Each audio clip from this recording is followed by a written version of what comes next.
Chapter 254. 4. Sincerity can be just as moving as it can be hurtful. Fu Chunhua's face instantly turned deathly pale. She was horrified that her father would misconstrue her intentions and think that she was trying to foil her brother's plans. Fu Qi smiled as he reassured, "There's no need to be nervous. I'm well aware of your personality. Sun Jiashu has chosen to place his bets on Chen Ping'an on this occasion in order to test our Fu clan, and I'm guessing that he's eagerly looking forward to seeing us take action against him. If we do try to intimidate him, he'll immediately return to the Sun clan's ancestral manner, putting on a pitiable display as if he were being oppressed by our Fu clan. That golden core Tier Chi refiner only decided to offer his services to the Sun clan as he was indebted to them, so if we were to exert any pressure on Sun Jiashu now, he would never make the decision to defect to our Fu clan." "Is Sun Jiashu not worried that we'll kill that boy?" Fu Chunhua asked. Fu Qi looked up at the sky as he replied, "It's understandable that you would think this way. Only if you manage to inherit the old dragon robe someday will you have the opportunity to know some of the things that are truly going on up there."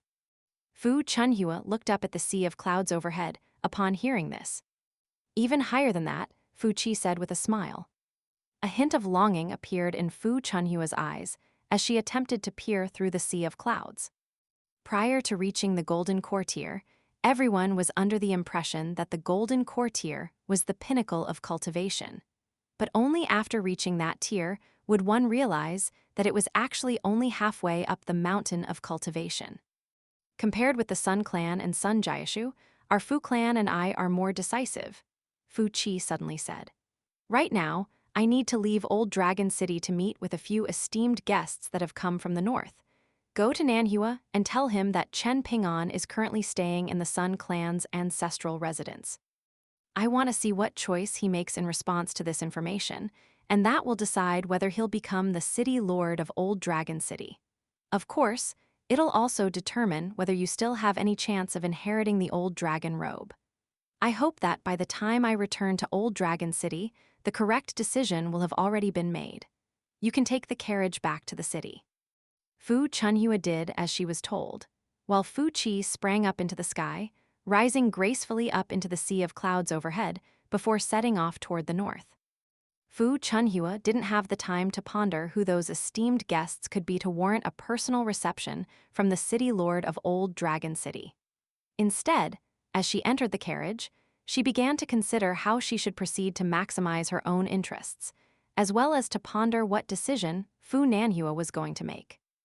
The more she pondered this conundrum, the more muddled her thoughts became.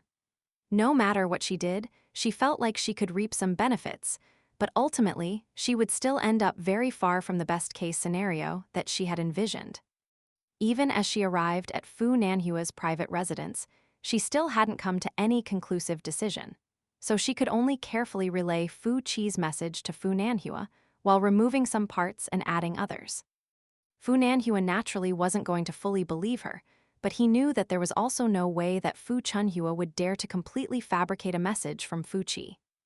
After listening to what Fu Chunhua had to say, Fu Nanhua stood up from his chair, and he was just about to begin pacing, a habit that he had developed whenever he had to think about something, when he suddenly sat back down as he declared, "I've made my decision. Chen Ping'an has to die." Fu Chunhua smiled as she said, "Shopkeeper Zhang of the Dust Medicinal Shop is a martial artist who's at least at the pinnacle of the 7th tier, and he could even be at the 8th tier. He has very close ties with the Fu clan, and on top of that, the Sun clan also has a nascent tier patriarch and 3 other Golden Core tier guest elders. They don't need to do anything unless the Sun clan's ancestral residence is under threat, but if push comes to shove, I think Superior Grandmaster will most likely be able to convince those 3 to intervene, and that's still not even taking into account all of the Sun clan's other guest elders in the inner city. Are you sure you don't want to reconsider, Nanhua?" "The only thing I'm considering right now is how to kill Chen Ping'an at as little a cost as possible to myself," Fu Nanhua replied with a cold expression. "Your wedding is coming up soon. Are you not afraid that something will go wrong right on the cusp of such an important occasion? Additionally, that boy came from Jewel Small World, so he's technically a citizen of the Great Li Empire. Are you not worried that killing him will tarnish the image of our Fu clan in the eyes of the Great Li Empire's emperor? Fu Chunhua asked. Fu Nanhua offered no response to this. Have a long, hard think about this, Fu Nanhua, Fu Chunhua said as her smile widened. By telling you all of this, am I hoping that you'll lash out at Chen Ping'an, or am I hoping that you'll stay your hand? Fu Nanhua continued to remain silent. As the silence continued, the smile on Fu Chunhua's face gradually faded until it disappeared altogether, and a cold look appeared in her eyes as she scrutinized Fu Nanhua, the useless piece of trash who had only managed to reach the 6th tier even after wasting an unfathomable amount of resources from the clan. How dare he even consider himself a possible heir to their father's position as city lord? What right did he have to compete against her and Fu Donghai, a pair of golden core tier chi refiners, for inheritance of the old dragon robe? Fu Nanhua slowly rose to his feet in a smooth and graceful fashion, and a faint smile appeared on his face as he said, Fu Chunhua, our mother isn't the only one who knows about all of the putrid things going on between you and Fu Donghai. I'm very curious. Do you know about the filthy dealings between Fu Donghai and your personal maidservant? My good little brother, you'll surely be well looked after once Fu Donghai or I become the city lord, Fu Chunhua said with a smile. Fu Nanhua seemed to be completely oblivious to Fu Chunhua's thinly veiled threat as he said, before that, we have to work together as siblings to devise a plan to kill Chen Ping'an, don't we? After all, you have no idea what our father is thinking right now, and you don't know whether this decision of mine is getting you closer to inheriting the position of clan leader or pushing you further away. Not only is this a test for me, it's just as much as a test for you, so you have to be careful with how you proceed, my good sister. Fu Chunhua's eyes narrowed slightly as a cold look appeared on her face. Fu Nanhua rose to his feet, then cast his gaze toward the entrance of his private residence as he mused internally, Sun Jiashu, are you really going to sacrifice Chen Ping'an just for a nascent tier chi refiner? Is that really a worthy trade, or could it be?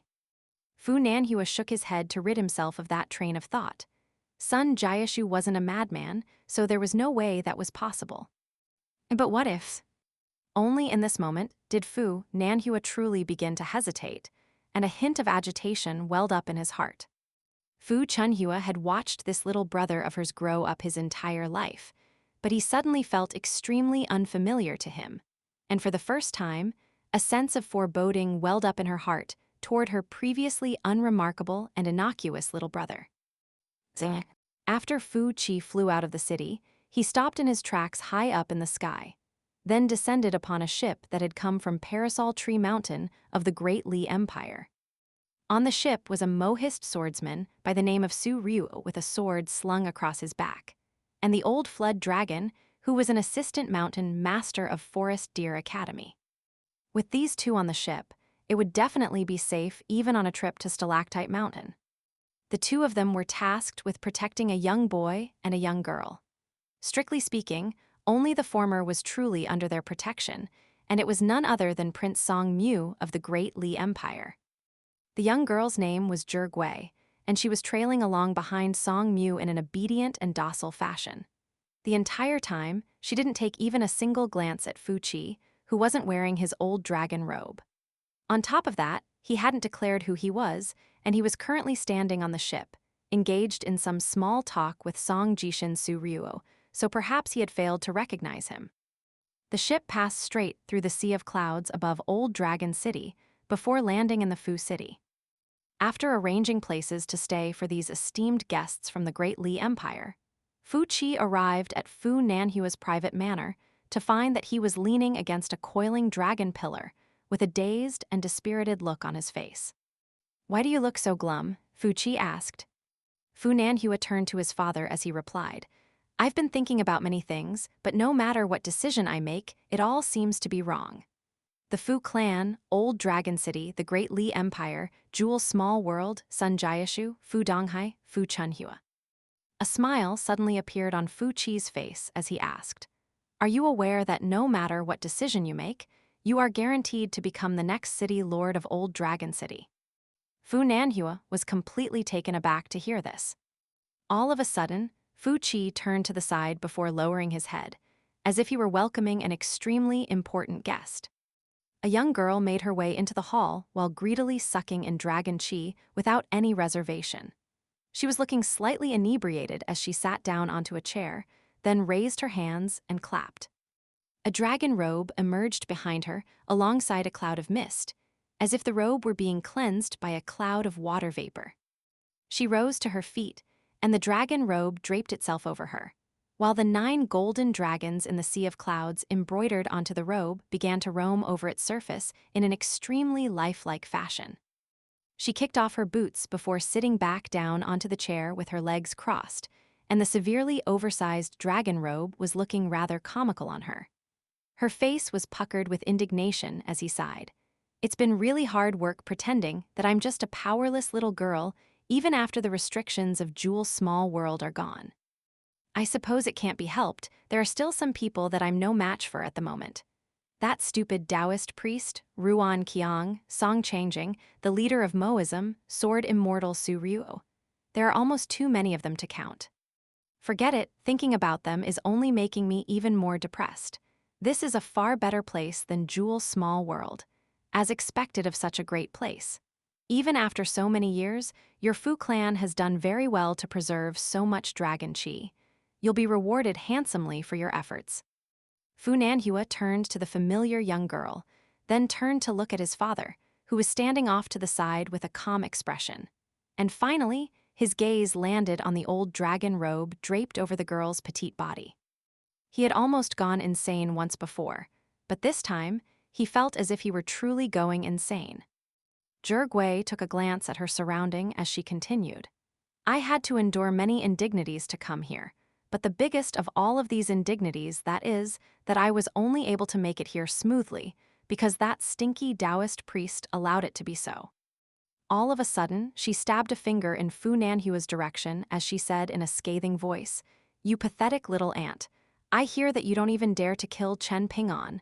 You're not even worthy of the... What's your clan's surname again?" "We are the Fu clan, young mistress," Fu Qi replied in a respectful manner. Zhigui suddenly became completely deflated as she laid back against the chair, snuggled up inside the old dragon robe as if it were an oversized blanket. Fu Nanhua felt as if he were on the verge of losing his sanity.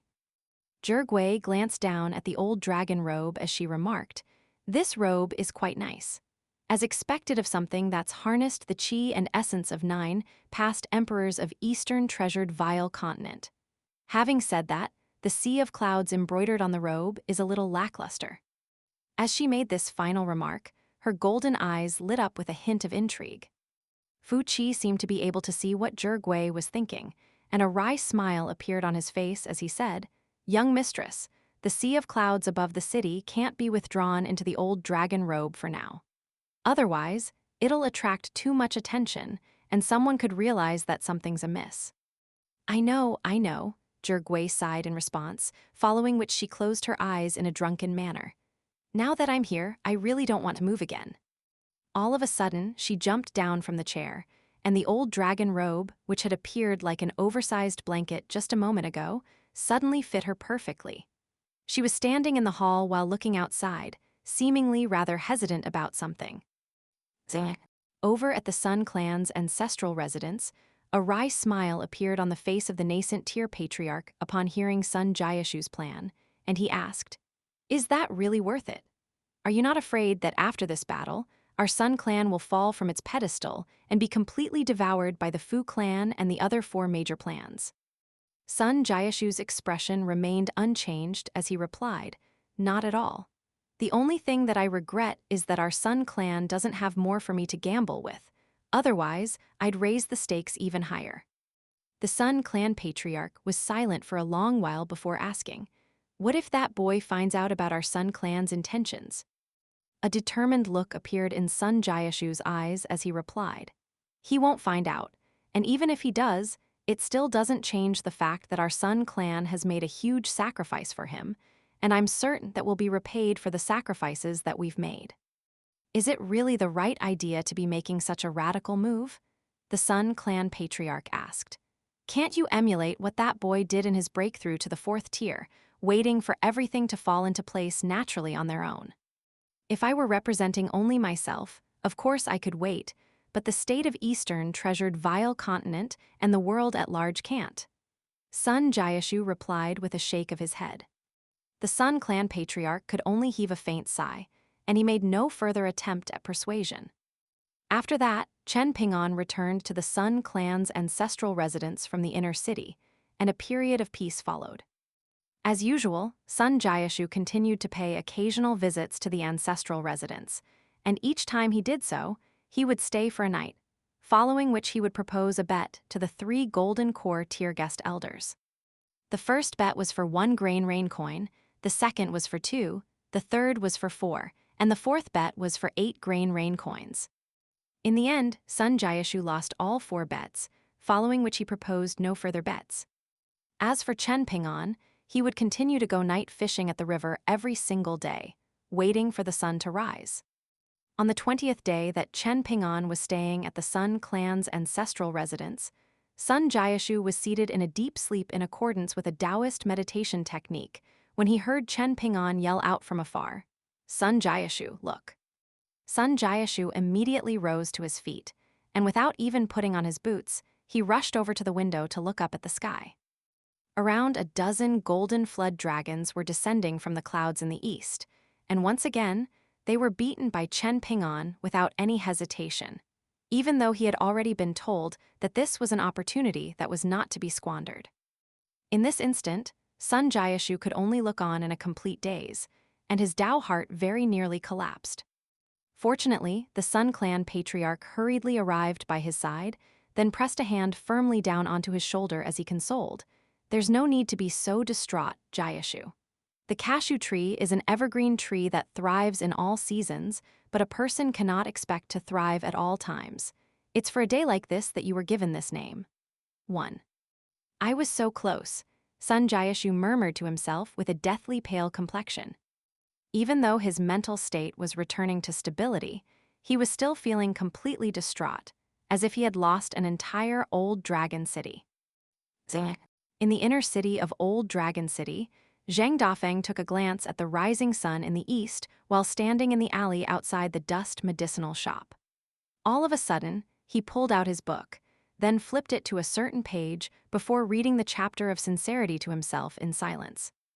After the phenomenon of golden flood dragons faded, Zhang Dafeng destroyed the book at once, leaving no trace of it behind, then made his way back into the alley with a sullen look on his face as he mused, "I was wrong all this time.